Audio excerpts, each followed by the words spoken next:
మంచిది ప్రియమైనటువంటి వారలారా, మరి ఈ నెలలో ఎంతమంది అయితే జన్మదినాలు జరుపుకుంటున్నారో వారందరికీ తండ్రి మంచి ఆయుర ఆరోగ్యములు అనుగ్రహించి ఆయుష్ను పొడిగించి వారి జన్మదినాల్లోనికి క్షేమముగా నడిపించునుగాక. అలాగనే ఎంతమంది అయితే ఈ 7వ నెలలో వివాహ దినాలు ఉన్నాయో, ఎవరైతే జతపరచబడ్డారో, పెళ్లి చేసుకొని భార్యాభర్తలుగా కొనసాగుతూ ఉన్నారో వారందరి దాంపత్య జీవితాల్లో సుఖ సౌఖ్యాలను, భోగభాగ్యాలను, అష్టైశ్వర్యాలను, శాంతి సమాధానములను, ఆయురారోగ్యములను నా తండ్రి అనుగ్రహించునుగాక. ఆమేన్. హల్లెలూయా, హల్లెలూయా. మీ అందరికి మరొకసారి ప్రభు పేరిట వందనాలు. మీ ఆత్మ వర్ధిల్లుచున్న కొలది మీరు అన్ని విషయములలో సంపూర్ణముగా పరిపూర్ణముగా వర్ధిల్లుదురుగాక. హల్లెలూయా. ఈరోజు వాగ్దానమును చూసుకుందాం నా ప్రియమైనటువంటి వారలారా. రోమీయులకు రాసిన పత్రిక 8వ అధ్యాయము 1వ వాక్యము. కాబట్టి ఇప్పుడు క్రీస్తు యేసునందున్న వారికి ఏ శిక్షా విధియు లేదు. బిగ్గరగా చెప్పకూడదా నా ప్రియ? ఏమి లేదంట. ఇప్పుడు, కాబట్టి ఇప్పుడు గుర్తుపెట్టుకోవాలి. ఇప్పుడు నేను అప్పుడెప్పుడో మా తాతలు నేతులు తాగారు, మూతులు వాసన చూడండి, మేము బాప్తీసం పొందాం, మేము బలలో పాలు పొందేవాళ్ళం, నేను బలే వచ్చేవాడిని, నాగా లేకుండా వచ్చేవాడిని, నేను పాట పాడేవాడిని, నేను ఆట ఆడేవాడిని, అబ్బో నేను మా భార్య మా అమ్మ మా అయ్య మేము. అప్పుడు కాదు, ఎప్పుడంట? కాబట్టి ఇప్పుడు క్రీస్తు యేసునందున్న వారికి ఏ శిక్షా విధియు లేదు. దేవునికి స్తోత్రము కలుగునుగాక. హల్లెలూయా. నేను తర్వాత చేస్తలేరా, ప్రార్థన జరుగుతుంది. హల్లెలూయా. ఇప్పుడు క్రీస్తు యేసునందున్న వారికి ఏ శిక్షా విధియు. మనిషికి కావాల్సింది ఏంటి? అదేగా, శిక్షించబడటం కోరుకుంటాడా మనిషి? అయ్యా ఇప్పుడు మనకెందుకు ఈ బాధ? ఈ మన ముందున్న 6 నెలలు కూడా, రేపటి నుంచి 6 రోజులు ఎందుకు ఉదయం సాయంత్రం దేవుని సన్నిధిలో పెనుగులాట అంటే ఏ శిక్ష ఏ విధి లేకుండా కాపాడబడాలని. అంతేనా కాదా? ఏ శిక్ష అంటే 24 కూడా ఇంక లేకుండా పోవాలి కాక. ఆమె నెట్ట కాదు, ఈ 24 మాటలేసా ఏది ఉండటానికి. ఇప్పుడు కాబట్టి ఇప్పుడు క్రీస్తు యేసునందున్న వారికి ఏ శిక్షా విధియు లేదు. ఆమేన్. అది అనలేరట. అసలు ఆ మాట అంటే ఎన్నిసార్లు చెప్పినా కానీ నీకు ఒక్కడికే వచ్చింది కరెంటు. ఇప్పుడు క్రీస్తు యేసునందున్న వారికి ఏ శిక్షా విధియు లేదు. హల్లెలూయా. అట్లా మెలకు కలిగి ఉంటే కదా. శిక్ష లేదు. ఎవరు చెబుతున్నారు ఈ మాట? పరిశుద్ధాత్మ దేవుడు మనకి వాగ్దానం చేస్తున్నాడు. నువ్వు ఏ భయంలో ఉన్నావో, ఏ ఆందోళనలో ఉన్నావో, ఏ కలవరంలో ఉన్నావో, ఏ కంగారులో ఉన్నావో, ఎటువంటి కంగారు నిన్ను కలవర పెడుతున్నదో నా ప్రభు అంటున్నాడు, ఇదిగో ఇప్పుడు నువ్వు క్రీస్తునందున్నావా? ఇప్పుడు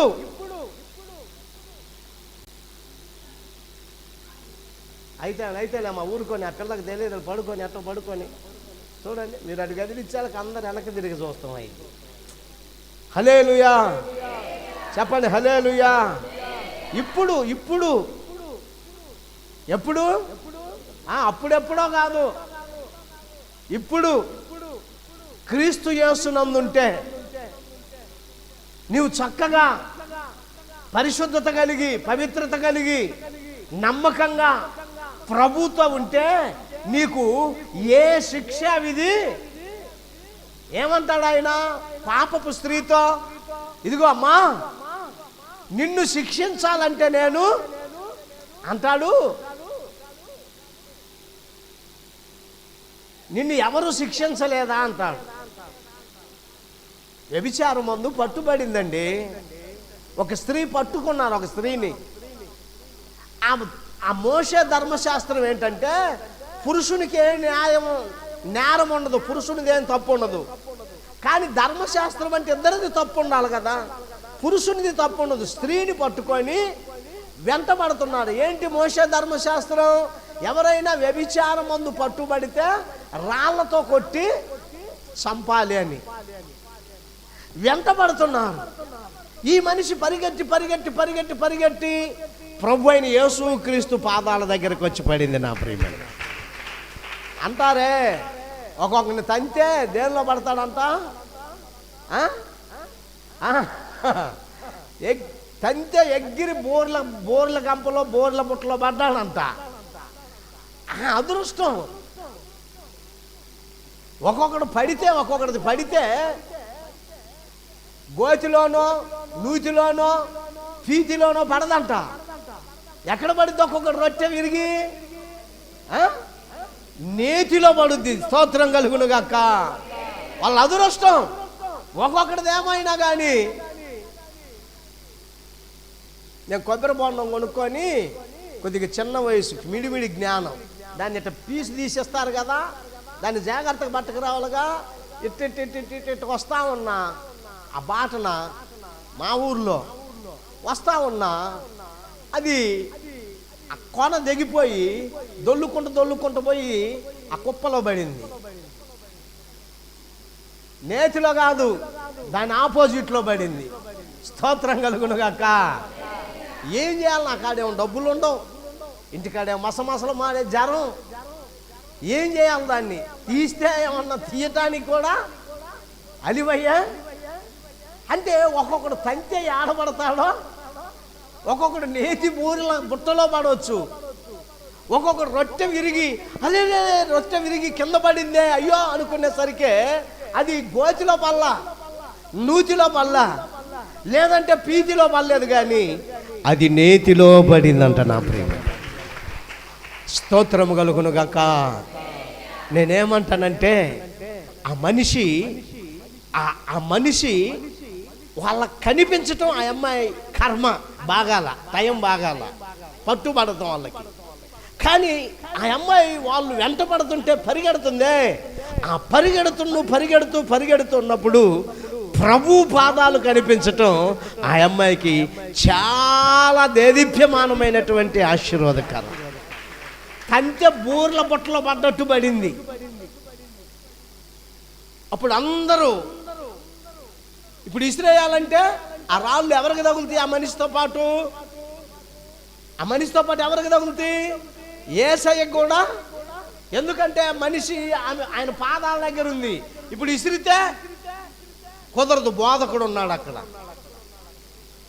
బోధకుడా, ఈ మనిషి వ్యభిచారం మందు పట్టుబడింది కనుక మోషే ధర్మశాస్త్రం ప్రకారము ఈమెను రాళ్లతో కొట్టి చంపాలి కదా అంటున్నప్పుడు ప్రభు ఏమీ మాట్లాడట్లేదంట. ఆయన ఏదో రాస్తూ ఉన్నాడంట. అప్పుడు వాళ్ళు పదే యేసు ప్రభుని తొందర పెట్టారంట. అప్పుడు ఆయన అన్నాడంట, మీలో పాపం చేయని వాడెవడో మొదటి రాయండి అన్నాడంట. ఇప్పుడు మనం ఉన్నాం, కొద్ది మందిగా ఒక గుంపు జనంగా ఉన్నాం. మీలో పాపం చేయని వాడు ఎవడో చెయ్యెత్తండి అంటే ఎత్తగలిగే ధైర్యం ఉంది ఎవరికైనా? ఎత్తగలిగే ధైర్యం లేదు. ఎందుకంటే మనందరం కూడా పాపులమే.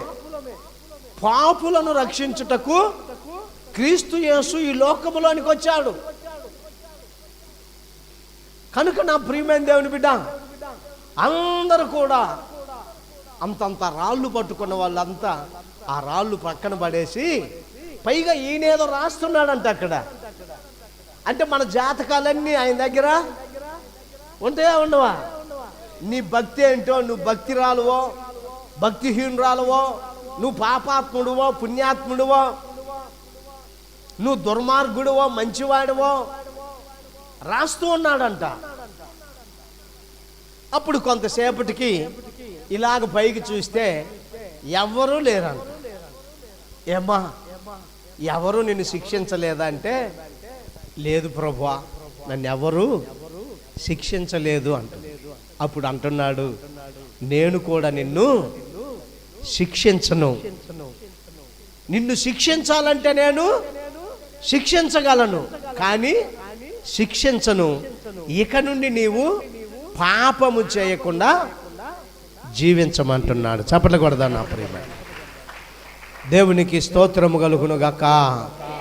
అందుకనే తండ్రి మనతో చెప్పుచున్న మాట ఏంటంటే 7వ నెలలో, కాబట్టి ఇప్పుడు క్రీస్తు యేసునందున్న వారికి ఏ శిక్షా విధియు లేదు.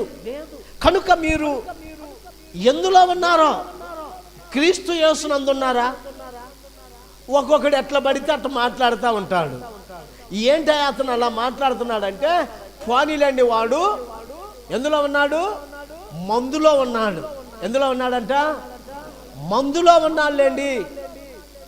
ఒకవేళ మందులో ఉన్నాడా? విందులో ఉన్నావా? పొందులో ఉన్నావా? రకరకాల అక్రమైనటువంటి వక్రమైన మార్గమందులో ఉన్నావా? తప్పనిసరిగా నీవు శిక్షించబడతావు నా ప్రియమైన దేవుని బిడ్డ. నీవు మందులో ఉన్నా ఎందులో ఉన్నా, క్రీస్తునందు కాకుండా, క్రీస్తు యేసునందు కాకుండా నీవు ఎందులో ఉన్నా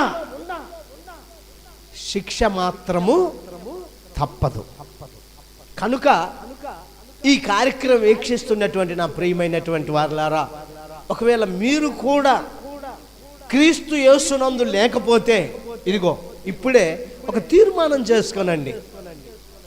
క్రీస్తు యేసునందు ఉన్న వారికి ఏ శిక్షా విధి, మానవునికి కావాల్సింది అదే కదా, శిక్షించబడటం, విధి వక్రీకరించబడటం, వెక్కిరించబడటం, జీవితంలో అనేకమైనటువంటి ఆటుపోట్లతో నలిగిపోయి కృంగిపోవటం కంటే నేనేమంటానంటే, క్రీస్తు యేసునందుంటే ఏ శిక్షా విధి, దేవునికి స్తోత్రము కలుగును గాక. చెప్పండి హల్లెలూయా. యోహాను సువార్త 3వ అధ్యాయము 16వ వాక్యమును చూద్దామండి. యోహాను సువార్త 3వ అధ్యాయము 16వ వాక్యము అందరికీ తెలిసినటువంటి వాక్యమే, విన్నటువంటి వాక్యమే. దేవుడు లోకమును ఎంతో ప్రేమించెను కాగా ఆయన తన అద్వితీయ కుమారునిగా పుట్టిన వాని యందు విశ్వాసముంచు ప్రతివాడును నశింపక నిత్య జీవం పొందునట్లు ఆయనను అనుగ్రహించెను. హల్లెలూయా. చెప్పండి గట్టిగా హల్లెలూయా. దేవుడు లోకాన్ని ఏం చేశాడంట? ఎంతో ప్రేమించాడండి. ఎవరైనా కుటుంబాన్ని ప్రేమిస్తారు, లేదంటే తన కులం అంటే వాళ్ళని కాస్త అధికంగా ప్రేమిస్తారు, లేదంటే తన ప్రాంతం అంటే ఇంకాస్త ప్రేమిస్తారు. ఈ ప్రేమ అభిమానాలు ఎలా ఉంటాయంటే, ఇప్పుడు జిల్లా స్థాయిలో ఉందనుకోండి, మన పల్నాడు జిల్లా వాడంటే మన పల్నాడు జిల్లా వాడంటారా. మండల స్థాయిలో ఉందనుకోండి, మన దాచేపల్లి మండలం వాడంట. గ్రామ స్థాయిలో ఉందనుకో, మనూరేనంట, అది కాదు ఆయన మనూరేనంట, ఆయన మనోళ్ళేనంట. అయితే ఈయన లోకమును ప్రేమించాడంట. గట్టికి చప్పట్లు కొట్టండి నా ప్రియమైన గారు. లోకములో దుర్మార్గులు ఉన్నారు, మోసగాళ్ళు ఉన్నారు, దుష్టులు ఉన్నారు, రకరకాలైనటువంటి మనుషులు ఉన్నారు. వారందరినీ ప్రేమించాడంట. దేవుడు లోకమును ఎలాగ ఎంతో ప్రేమించాడంట. హల్లెలూయా. త్రాగుబోతుల్ని, తిరుగుబోతుల్ని, వ్యభిచారుల్ని, మోసగాళ్ళని అందరినీ ఆయన ప్రేమించాడు నా ప్రియమైన దేవుని బిడ్డ. దేవుని వాక్యం ఏమంటుందో తెలుసా? నా యొద్దకు వచ్చు వానిని నేను ఎంత మాత్రము త్రోసివేయువాడను కాను. హల్లెలూయా చెప్పండి, హల్లెలూయా. కనుక నా ప్రియమైన దేవుని బిడ్డ, ఆయన ఎంతగా ప్రేమించాడంటే ఏమంటున్నాడు తెలుసా నా ప్రియమైనటువంటి వారలారా? కాగా ఆయన తన అద్వితీయ కుమారునిగా పుట్టిన వాని యందు విశ్వాసముంచు ప్రతివాడును నశింపక నిత్య జీవం పొందునట్లు ఆయనను అనుగ్రహించెను. ఇందాకేమైనా క్రీస్తు యేసునందున్న వారికి ఏ శిక్షా విధి? క్రీస్తు యేసునందుండేది ఎవరు? వారిని ఏమంటారు? వీరు యేసు యొక్క విశ్వాసులు. ఎవరు అంట మనము? విశ్వాసం అంటే నమ్మకం, నమ్మేదాన్ని విశ్వాసం అన్నాను.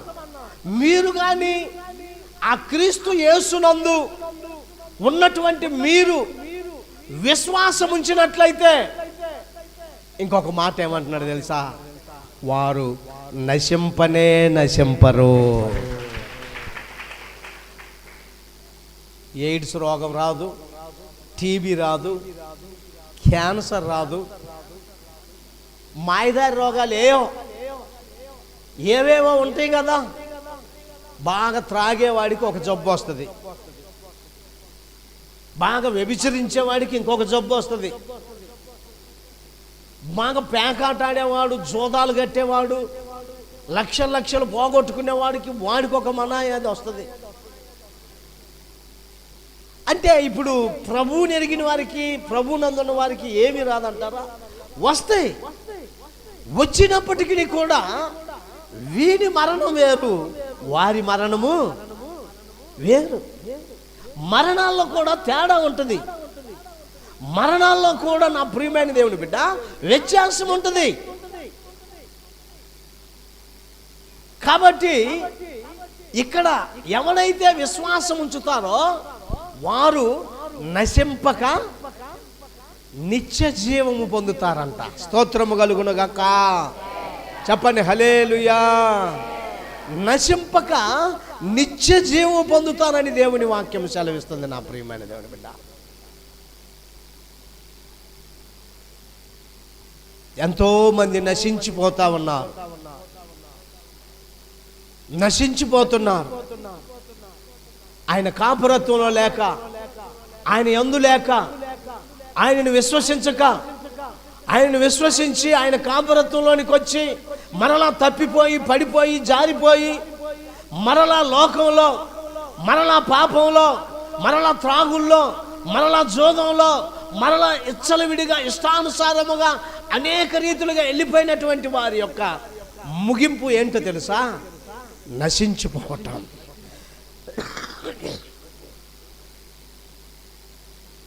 2024 సంవత్సరాల క్రితం ప్రభు అయిన యేసుక్రీస్తు వారి లోకములోనికి వచ్చాడు. దేనికి వచ్చాడు ఆయన? నశించిన దానిని వెతకి రక్షించటానికి వచ్చాడు ఆయన. లేకపోతే నేను నశించిపోయేవాడిని బిడ్డ. ఆయన నన్ను వెతకి రక్షించాడు. ఈ రోజున ఇదిగో ఇది ఏంటంట? సొగసైన కిరీటం. నా వెంట్రుకలు నరిసేవి కాకుండానే, నా వెంట్రుకలు నలుపుగా ఉండగానే నా యాత్ర ముగించబడి నేను నశించేటువంటి వాడు. దేవునికి స్తోత్రము కలుగునుగాక. చెప్పండి హల్లెలూయా. కనుక ఒకటి, క్రీస్తు యేసునందుంటే నీకు శిక్షా విధి లేదు. రెండవది, ఆయన యందు, ఆయన కుమారుని యందు విశ్వాసం ఉంచితే నీవు నశించిపోకుండా ఉండటం కాకుండా నిత్య జీవములోనికి నిన్ను నడిపిస్తాడంట నా ప్రేమ. హల్లెలూయా. ఈ వాగ్దానాలను పట్టుకొని, ఈ వాగ్దానాలను నమ్మి, ఈ వాగ్దానాలను విశ్వసించి, ఈ వాగ్దానాల ప్రకారముగా నీవు కానీ జీవిస్తే తప్పనిసరిగా నా ప్రభు మన జీవితాల్లో ఈ వాగ్దానాన్ని నెరవేరుస్తాడు. ప్రియమైన దేవుని బిడ్డ, దేవునికి స్తోత్రము కలుగునుగాక. హల్లెలూయా. యోహాను సువార్త 10వ అధ్యాయము 11వ వాక్యాన్ని చూద్దామండి. నేను గొర్రెలకు మంచి కాపరిని, మంచి కాపరి గొర్రెల కొరకు తన ప్రాణమును పెట్టును.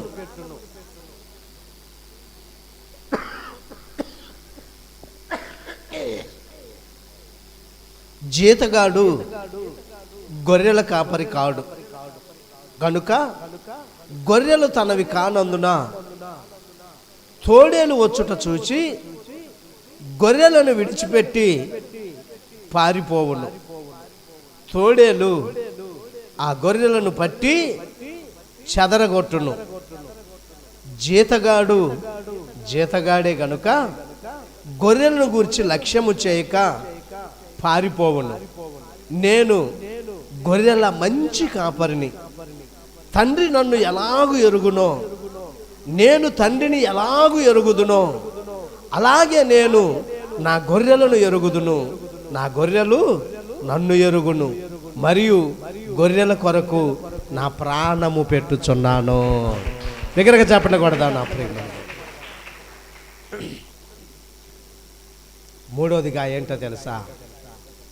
మనము గొర్రె వలె ఆయన దగ్గర ఉంటే ఆయన మన కొరకు తన ప్రాణమును పెట్టేటువంటి దేవుడు.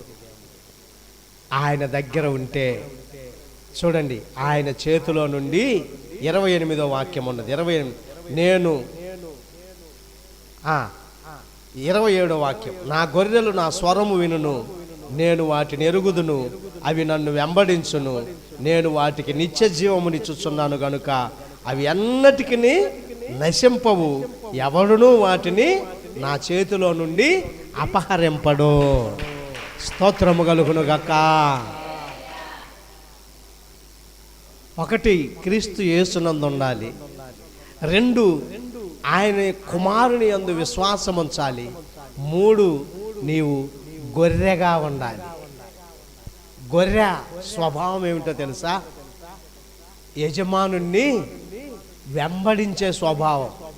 యజమానుడు నీటిలో ముంచుతాడో నిప్పుల్లో వేస్తాడో తెలవదు, కానీ గొర్రె స్వభావం ఏమిటంటే తన కాపరి వెనకాలే నడిచిపోయే స్వభావం. నా ప్రియులు, జీతగాడే, యజమానుడు నేను గొర్రెలకు మంచి కాపరిని అంటున్నాను. హల్లెలూయా, హల్లెలూయా. గొర్రె వేరు, బర్రె వెంటనే ఆ మనిషి చెప్పినట్లుగా బర్రె ఇటదిలిస్తుంటే హే జనం చెయ్య, ధ్వంసం చెయ్య, పగలగొయ్య బర్రెలని. నిన్న వాడేందో తెక్కబుట్టిన తమ్ముడు బేగి పారనుగుతున్నాడు ఒక్కొక్క బర్రెని. ఇటు పిలుస్తుంటే అటు పరిగెత్తి అటు పరిగెడితే. కానీ బర్రె దురాత్మకు సాదృశ్యము, గొర్రె దేవుని ఆత్మకు సాదృశ్యము. నా ప్రియ, కనుక నీవు నేను ఎలా ఉండాలంటే గొర్రె పిల్ల స్వభావము. నేనాయన గొర్రెనో,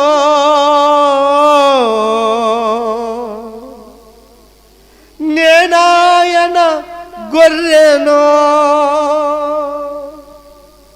నాకునేమి కలుగదు. నేనాయన గొర్రెనో, మంచి కాపరి నా కాపరి, గొప్ప కాపరి నా కాపరి, మంచి కాపరి నా కాపరి, గొప్ప కాపరి నా కాపరి, యెహోవా నా మంచి కాపరి, యెహోవా నా మంచి కాపరి. నేనాయన గొర్రెనో, నేనాయన గొర్రెనో, నేనాయన గొర్రెనో, నేనాయన గొర్రెనో, నాకునేమి కలుగదు, నేనాయన గొర్రెనో, నాకునేమి కలుగదు, నేనాయన గొర్రెనో. మంచి కాపరి. అందరం పాడదామండి సంతోషంగా చప్పట్లు కొడుతూ. ఆయన గొర్రెలుగా మనం ఉంటే, ఆయన మార్గములో మనము నడిస్తే, ఆయన స్వరమును మనం వింటే, ఆయన మనకు యజమానుడిగా ఉంటే,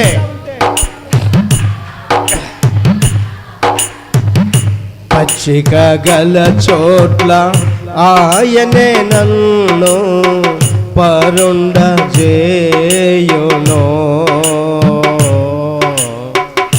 శాంతికరమైన జలముల చెంతకు నన్ను నడిపించును, పచ్చిక గల చోట్ల ఆయనే నన్ను పరుండ చేయును, శాంతికరమైన జలముల చెంతకు నన్ను నడిపించును, నా కలి తీరనే, నా దాహము తీర్చనే, నా కలి తీరనే, నా దాహము తీర్చనే, నాకునేమి కలుగదు, నేనాయన గొర్రెనో, నాకునేమి కలుగదు, నేనాయన గొర్రెనో. మంచి కాపరి నా కాపరి, గొప్ప కాపరి, ఆమె గ్లోరీ. మంచి కాపరి. పాడాలి పాడాలి. గొప్ప కాపరి నా కాపరి. స్తోత్రమయ్యా. గాఢంధకారపు లోయలలో నేను సంచరించినను,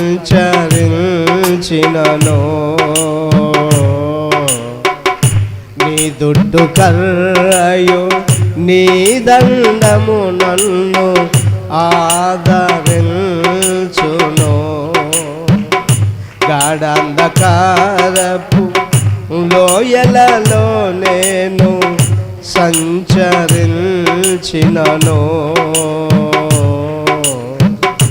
నీ దుడ్డు కర్రయు నీ దండము నన్ను ఆదరించును, నా భయమే పోయెనే, నా భారము తీరెనే, నా భయమే పోయెనే,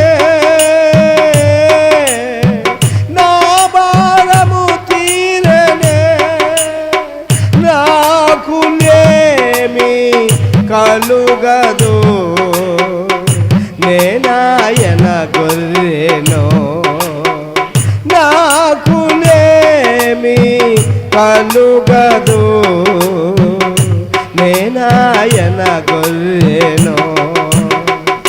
మంచి కాపరి నా కాపరి, గొప్ప కాపరి నా కాపరి, యెహోవా నా మంచి కాపరి,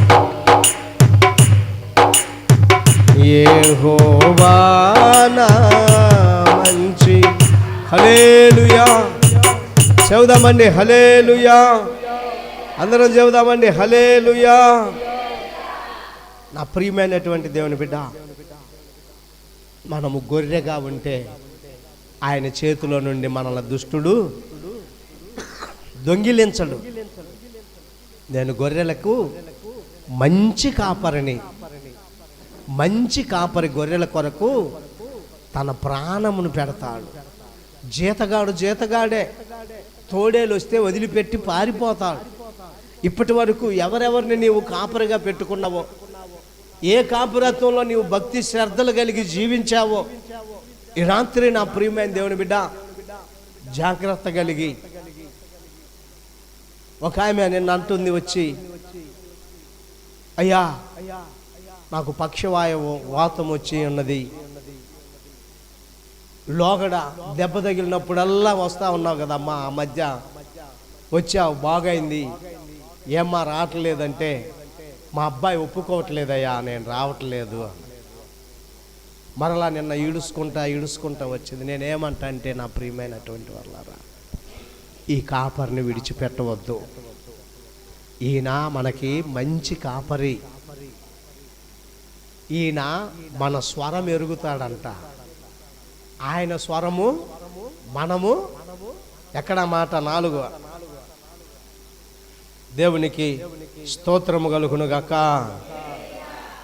4వ వాక్యం, మరియు అతడు తన సొంత గొర్రెలనన్నిటినీ వెలుపలకు నడిపించినప్పుడెల్లా వాటికి ముందుగా నడుచుచు గొర్రెలు అతని స్వరం ఎరుగును గనుక అవి అతనిని వెంబడించును. ముందు నడుస్తుంటే, నువ్వు బర్రెలకు ముందు నడుస్తుంటే పావయి, దానికి ఇటు ఏమైనా కనపడింది దానికి ఇటు వెళ్ళిపోద్ది. అయ్యా మా బర్రె పోయింది కనపడిందా, మా బర్రె పోయింది కనపడిందా అని అప్పుడు ఒకళ్ళు వచ్చి అడుగుతూ ఉంటారు. బర్రె స్వభావము మనలో ఉండకూడదు, కానీ గొర్రె స్వభావం ఉంటే నీవు నశించనే.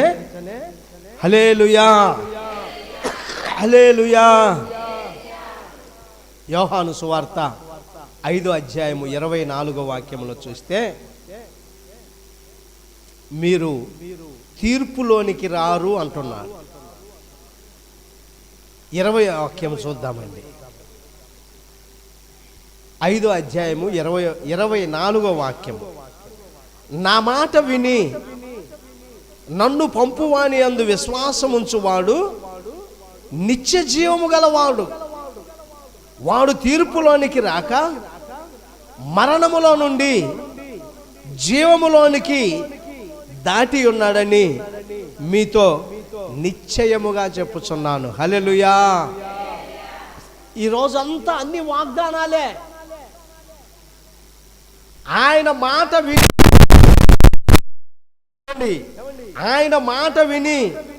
ఆయన పంపిన వాని యందు, ఎవరాయన పంపించాడు? తండ్రి అయిన యెహోవా దేవుని యందు విశ్వాసం ఎవడైతే ఉంచుతాడో వాడు తీర్పులోనికి రాడు. అసలు కేసే రాయకపోతే ఇంకా తీర్పు ఎక్కడిది? ఇప్పుడు ముందు కేసు రాయాలి కదా, ఎఫ్ఐఆర్ బుక్లో రాయాలి కదా. కేసు రాస్తే ఆ కేసు కోర్టుకి వెళ్తే అప్పుడు కదా. అసలు లేదు, నేను నిన్ను శిక్షించను. ఆయన మాట వింటే, ఇలాంటి అండర్లైన్ చేసుకోవాలా, మనం ఆయన మాట వినం. చూడండి, చాలా మంది ఆయన మాట వింటే కూర్చుండేవారు. ఆయన మాట విని ఏంటంట, నా మాట విని నన్ను పంపిన వాని యందు విశ్వాసం ఉంచువాడు నిత్య జీవము గలవాడు, వాడు తీర్పులోనికి రాక మరణములో నుండి అబ్బా జీవములోనికి దాటి ఉన్నాడంట. నా ప్రియమైన దేవుని బిడ్డ, దాటాడు. ఏమండి? మరణములో నుండి దాటాడు. అబ్బా భలే వాడు భలే దాటి వెళ్ళిపోయాడే. నిన్ను దాటిస్తాను నా ప్రియమైన దేవుని బిడ్డ, నిత్య జీవములానికి, వాని తీర్పులానికి ధ్యానం. వాని నేను బోల్లో నిలవబెట్టను, వాని మీద నేను శిక్షించను, కేసే లేదు వాడికి. స్తోత్రము కలుగును గాక. చెప్పండి హల్లెలూయా. ఏ శిక్ష విధియు నా తండ్రి లేకుండా కొట్టివేయునుగాక. ఏ శిక్షా విధియు మన మీద లేకుండా నా తండ్రి మనల్ని అందరినీ శిక్షా విధిని కొట్టివేయునుగాక. హల్లెలూయా. తీర్పులోనికి రారు. ఎప్పుడు రారు? ఆయన మాట వింటే. ఆయన మాట వింటారే, నా మాట వినరా. ఆయన మాట వినకపోతే నీ ఇష్టానుసారంగా నీవు గర్విస్తే తీర్పు ఉండొచ్చు, తీర్పు ఉండొచ్చు నా ప్రియమైన దేవుని బిడ్డ. ఆ తీర్పు నీకు లేకుండా ఉండాలంటే ఆయన మాటను నీవు వినాలి నా ప్రియమైన దేవుని బిడ్డ. ఒకటి, ఏ శిక్షా విధి ఉండదు. రెండవది, నశించరు. మూడవది, తీర్పులోనికి రారు. నాలుగవది, లేమి కలుగదు. ఏం కలగదు? ఇప్పుడు మనం పాడుకున్నాం కదా, నాకు లేమి. ఎవరు? కీర్తనకారుడు అంటున్నాడు 23వ కీర్తనలో, యెహోవా నా కాపరి, నాకు లేమి కలుగదు. ఒకటి, శిక్షా విధి లేదు. ఎప్పుడు? ఆయనను క్రీస్తు యేసునందుంటే, ఆయన యందు విశ్వాసం ఉంచితే నశింపరు. గొర్రె వలె ఆయనను వెంబడిస్తే ఆయన చేతుల నుండి ఎవడు దొంగిలించడు, నశింపవు. ఆయన మాట విని ఆయన మాట ప్రకారం నువ్వు నడుచుకుంటే తీర్పులోనికి రావు. మూడవదిగా, ఆయన కాపురత్వంలో ఉంటే, యెహోవా నా కాపరి. అబ్బా, నా అనేది స్వాతంత్రం అండి. లోగడ కూడా చెప్పాను కదా. ఈమె ఎవరు? ఈమె నా భార్య. ఆమె నా భార్య అయ్యా అంటే చాలా దగ్గర. నా పిల్లలు. నా భక్తుడు అంటున్నాడు, యెహోవా నా కాపరి, నాకు అందరానండి లేమి. ఇట్లానండి, చేతులు ఇట్లానండి, యెహోవా అంటలా. చాలా మంది నవ్వులు అంటుంది. ఇది విశ్వాసం తనండి అమ్మా. నాకు లేమి కలుగదు. అందరూ ఒకేసారండి, యెహోవా నా కాపరి, నాకు లేమి కలుగదు. హల్లెలూయా, హల్లెలూయా. యెహోవా నా కాపరి, ఆయన నా కాపరి, నాకు లేమి కలగదు. రే, నాకు లేమి కలగదురా. ఆ మాటే, ఆ మాటే. తొట్టిలో పిండి అయిపోవాలా, బుడ్డిలో. ఆ మాటే, నా కాపరి, నాకు లేమి కలగదు. ఆ మాటే. 5 రొట్టెలు 2 చేపలు, వేల మంది సంతృప్తిగా భుజించారు. ఆ మాటే, ఆ మాటే.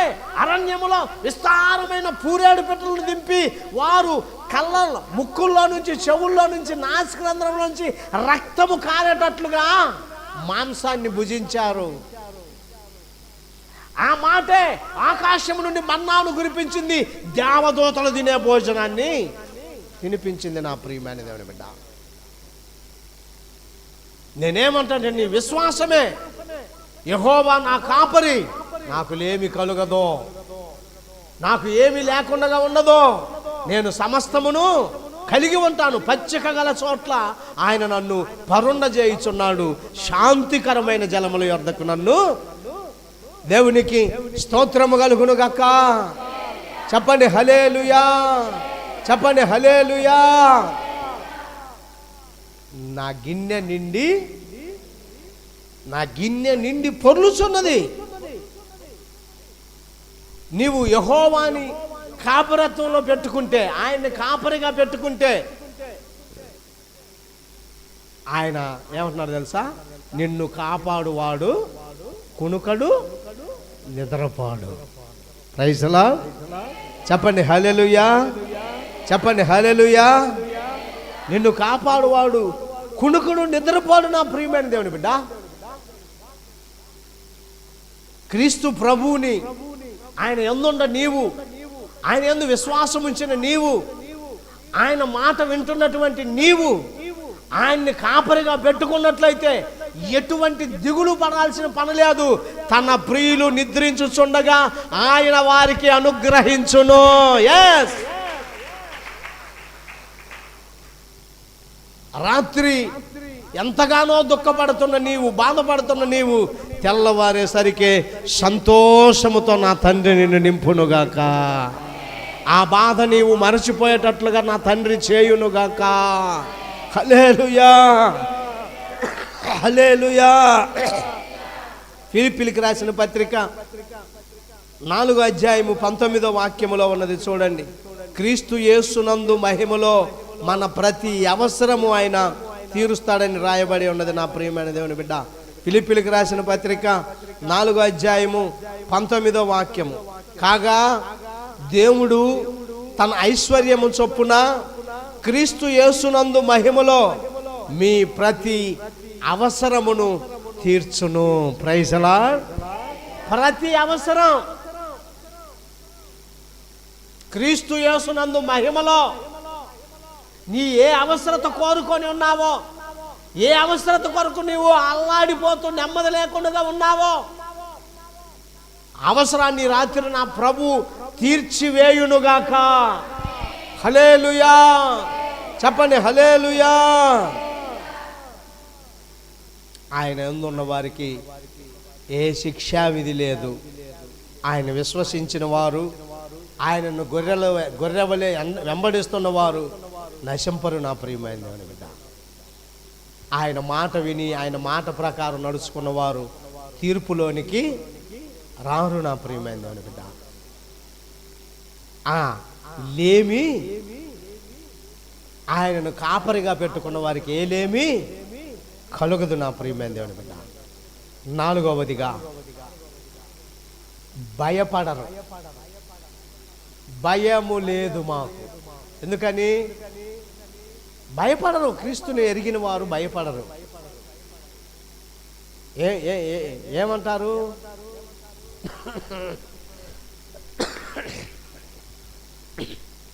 నా మటుకైతే బ్రతుకుట క్రీస్తు, చావు అయితే లాభం. భయపడం. ఎవరికి మనము భయపడేటువంటి స్థితి కాదు నా ప్రియమైన దేవుని బిడ్డ. భయపడనటువంటి అనుభవం. 91వ కీర్తన 5వ వాక్యములో చూడండి. 91వ కీర్తన 5వ వాక్యం. దేవునికి స్తోత్రము కలుగునుగాక. చెప్పండి హల్లెలూయా. 91వ కీర్తన 5వ వాక్యాన్ని చూద్దామండి. రాత్రి వేళ కలుగు భయమునకైనను, పగటి వేళ ఎగురు బాణమునకైనను, చీకటిలో సంచరించు తెగులునకైనను, మధ్యాహ్నమందు పాడు చేయు రోగమునకైనను నీవు భయపడకుందువు. హల్లెలూయా, హల్లెలూయా. భయపడే పనే లేదు. ప్రభు మన పక్షమున ఉండగా అందరం అవేంటి మాస్కులు పెట్టుకొని సర్వీస్ నడిపామా, ప్రార్థనలు నడిపామా కరోనా కాలంలో. తండ్రి మహాకృప. ఏ ఒక్కరు కూడా మన సహవాసంలో నశించిన వాళ్ళు ఉన్నారా? లేరు. దేవుని వాక్యం సెలవిస్తుంది నా ప్రియమైన దేవుని బిడ్డ. రాత్రి వేళ కలుగు భయమునకైనను, పగటి వేళ ఎగురు బాణమునకైనను, చీకటిలో సంచరించు తెగులునకైనను, మధ్యాహ్నమందు పాడు చేయు రోగమునకైనను నీవు భయపడకుందువు. నీ ప్రక్కన 1000 మంది పడినను, నీ కుడి ప్రక్కన 10,000 మంది కూలినను అపాయము నీ యొద్దకు రాదు. స్తోత్రము కలుగునుగాక. భయపడవద్దు నా ప్రియమైన దేవుని బిడ్డ. ఈ మాయదారి జబ్బు నాకే వచ్చింది, అయ్యో ఈ అప్పుల వల్ల నేనేమైపోతానేమో, ఈ పిల్లకి వివాహం అయిద్దో అవదో, ఈ జబ్బు తగ్గిద్దో తగ్గదో, ఈ సమస్య తీరిద్దో తీరదో, మీ ప్రతి అవసరము తీర్చబడునన్న మాట నమ్మండి. యెహోవా నా కాపరి అన్న మాట నమ్మండి. మరియా, మార్తా నమ్మితే దేవుని మహిమను చూస్తాం. లాజరు అనేవాడు చనిపోయి 4 దినాలైంది, సమాధిలో ఉన్నాడు. వాడు కుళ్ళిపోయి ఉన్నాడు. ఆ రాయి కదిలించొద్దు, సమాధిని కదిలించొద్దు. అది కదిలిస్తే ఇప్పుడు అంతా కంపు కొట్టిపోద్ది అని ఒక గుంపు, ఒక గుంపు ఏమో పర్వాలేదనే గుంపు. ఎక్కువ ఏ గుంపు ఉంది? కంపు కొట్టిద్దనే గుంపే. లాజరు బయటికి రా అనగానే 4 రోజుల కింద చనిపోయిన లాజరు లేచి బయటికి వచ్చాడు. భయపడవద్దు, తలీతా కుమి, లెమ్మని నీతో చెప్పుచున్నగానే చనిపోయిన చిన్నది లేచి కూర్చున్నది. నా ప్రియమైన బిడ్డ, పాడెను ముట్టగానే పాడె మోయిచున్న వారు ఆగిపోయారు. విధవరాలి ఒక్కగానొక్క కుమారుడు పడుచువాడు యవ్వనస్తుడు చనిపోయాడు. వాని లేవమని చెప్పగానే లేచి మాట్లాడసాగుచున్నాడు. ఆ తల్లికి అప్పచెప్పాడు. నా ప్రియమైన, నీ భయం ఏంటో, నీ ఆందోళన ఏంటో, నీ కంగారేంటో, నీ కలవరమేంటో ఈ నెలలో నా ప్రభు ఆ భయం నుంచి పట పట పట పట బంధకాలను తెంచివేసి నీకు నెమ్మది కలుగచేయునుగాక. హల్లెలూయా, హల్లెలూయా. ఏ రాత్రి వేళ కలిగే భయమునకైనను నువ్వు ఏ భయముతో, ఏ భారముతో ఉన్నావో నా ప్రియమైన దేవుని బిడ్డ, నీ భయము, నీ భారము, నీ సమస్తము నా తండ్రి తీసివేయునుగాక. హల్లెలూయా. చివరిదిగా 5వదిగా నా ప్రియమైన దేవుని బిడ్డ, ఆయనలో ఉన్నవారు చీకటిలో నడవరు. దేనిలో నడవరు? చీకటిలో నడవరు. మనం ఆరాధిస్తున్న ఆయన ఎవరంట? ఆయన లోకమునకు ఏమన్నాడు? నేను లోకమునకు వెలుగై ఉన్నాను, నన్ను వెంబడించువాడు చీకటిలో. యోహాను సువార్త చూడండి 8వ అధ్యాయం. ఈ మాటలను చూసుకొని మనము ప్రార్థన చేసుకుందాం నా ప్రియమైన దేవుని బిడ్డ. యోహాను సువార్త 8వ అధ్యాయము 12వ వాక్యాన్ని చూసుకుందామండి. యోహాను సువార్త 8వ అధ్యాయము 12వ వాక్యము. దేవునికి స్తోత్రము కలుగునుగాక. మరలా యేసు, నేను లోకమునకు వెలుగును, నన్ను వెంబడించువాడు చీకటిలో నడవక జీవపు వెలుగు కలిగి ఉండునని వారితో చెప్పెను. హల్లెలూయా. చీకటి అంటే ఏంటో తెలుసా? శ్రమలు. చీకటి అంటే పాపం. చీకటి అంటే వెతుకులాట. చీకటి అంటే భయం. చీకటి అనేకమైన కలవరాలకు, కష్టాలకు, కన్నీరుకి, అనేకమైనటువంటి కంగారుకి సాదృశ్యముగా ఉన్నది. వెలుగు సంతోషానికి, సమృద్ధికి, సమాధానానికి, ఆనందానికి, ఆహ్లాదానికి సాదృశ్యముగా ఉన్నది. కనుక ఆయన అంటున్నాడు, మీరు చీకటిలో నడవరు. చీకటి ఎంత మాత్రం మీ దగ్గరికి రాదు. కనుక నా ప్రియమైన దేవుని బిడ్డలారా, ఈ కుటుంబ ఆశీర్వాదపు వాగ్దాన సందేశ కూడికలో ఉన్నటువంటి మనతో తండ్రి ఈ నెలలో ఇచ్చిన వాగ్దానం ఏమిటంటే, ఇప్పుడు క్రీస్తు యేసునందున్న వారికి ఏ శిక్ష విధియు లేదని తండ్రి సెలవిస్తున్నాడు. కనుక మీరు జాగ్రత్త కలిగి ఏ శిక్షా విధి లేని వారిగా తండ్రి మనల్ని ఉంచునుగాక. ఆమేన్. మోకరించండి, ప్రార్థన చేసుకుందామండి. స్తోత్రమయ్యా తండ్రి, మీకు స్తోత్రం.